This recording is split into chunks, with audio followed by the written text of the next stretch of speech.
Most men think women are first attracted to how a man looks. They're wrong. And the men who finally figure this out, they stop chasing entirely, because women start coming to them. You've probably been there before. You walk into a room. Maybe it's a dinner party, a social gathering. Maybe it's just a quiet afternoon at a coffee shop, and there's a woman nearby, well put together, confident. Clearly someone who has options. You're not doing anything dramatic. You're just there. But somehow, she notices you. Not in an obvious way. It's subtle, a glance that lingers 1 second too long, a slight turn of her body in your direction, a comment that didn't really need to be said but was directed at you anyway, and you think to yourself, what just happened? Here's the thing. Most men chalk it up to luck, or coincidence, or they dismiss it entirely. But it wasn't luck. She picked up on something you weren't even trying to project. And that something is far more powerful than most men realize. Here's what decades of living teach you about women. They are extraordinarily sensitive to energy, not in a mystical sense, in a very real, deeply wired psychological sense. Women evolved to read men, to assess men, to detect, within seconds, whether a man is grounded or uncertain, calm or anxious, present or distracted. And here's the part most men never hear. Women are not primarily attracted to what a man looks like. They are attracted to how a man feels in his own skin. That's the signal. That's what she picks up on before a single word is spoken. Older men, men who've lived enough, struggled enough, learned enough, often carry something that younger men simply don't have yet. Stillness, a kind of quiet authority.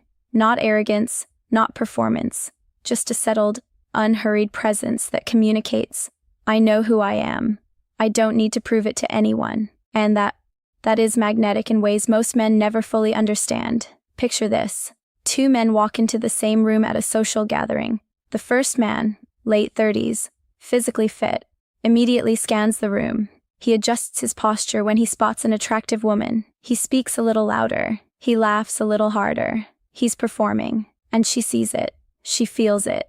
And something in her quietly pulls back. The second man is 62, average build, a few lines on his face. He walks in, takes a slow look around the room, and then simply settles into his space. He's not trying to impress anyone. He speaks when he has something worth saying. He listens in a way that makes people feel genuinely heard. Within 20 minutes, she has positioned herself closer to the second man. She asks him a question she didn't need to ask. She initiated, and he didn't chase a single thing. Emotionally intelligent men understand something crucial. Attraction is not a performance. It's a perception. What women perceive in a man who is grounded and unhurried is safety, not safety in a passive, weak sense, but the deep psychological safety of certainty, the sense that this man is not going to unravel under pressure, that he's been tested by life and he's still standing. That feeling, that perception, bypasses logic entirely. She doesn't think, he seems stable. She feels it, in his pace, in his eye contact, in how he doesn't reach for her approval, and that feeling registers in her as attraction before she's even consciously aware of it. But here's where most men get it wrong. They hear this and they think, okay, I just need to act calm. So they manufacture it. They perform stillness the way that younger man performed confidence, and women feel the difference immediately. Here's the truth most men fail to realize. Presence is not a tactic. It's a condition. It's not something you switch on. It grows from genuinely knowing yourself, from having confronted your failures and made peace with them, from no longer needing the world's validation to feel worthy. That's the real reason older men, truly self-aware older men, have something younger men can't fake. And this is the part nobody talks about. The very things men in their 50s and 60s tend to feel embarrassed about are often the exact things that make them more compelling to women. The gray hair, the lived-in face, the slowed-down pace. These aren't liabilities. They are signals. They communicate a history, a durability, a man who has been somewhere.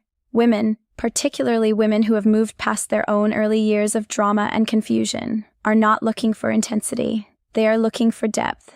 And depth only comes from time, from experience, from the kind of emotional maturity that cannot be hurried. Here's the psychological pattern worth understanding. When a woman encounters a man who is fully at ease with himself, She doesn't need to test him in obvious ways because his presence is already the answer. But when she encounters a man who is performing confidence, who needs her approval to feel secure, she will test him. Constantly, almost instinctively. Not because she's cruel, because she's reading. She's asking, is this real or is this a costume? The man who passes that test, not by fighting it, but by simply remaining steady, becomes fascinating to her because she has encountered something rare, a man who cannot be rattled by her uncertainty, a man whose inner world is not for sale. Here's what life eventually teaches every man who pays close attention.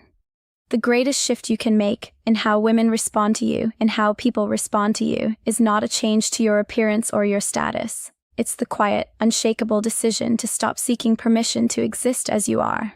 Women notice the man who has made that decision. They notice it before he speaks, before he moves, before he's even aware they're watching. Because in a world full of men performing, a man who simply is stands out like nothing else. That's not manipulation. That's not technique. That's just what it looks like when a man has finally come home to himself, and that, more than anything, is the first thing a woman truly notices.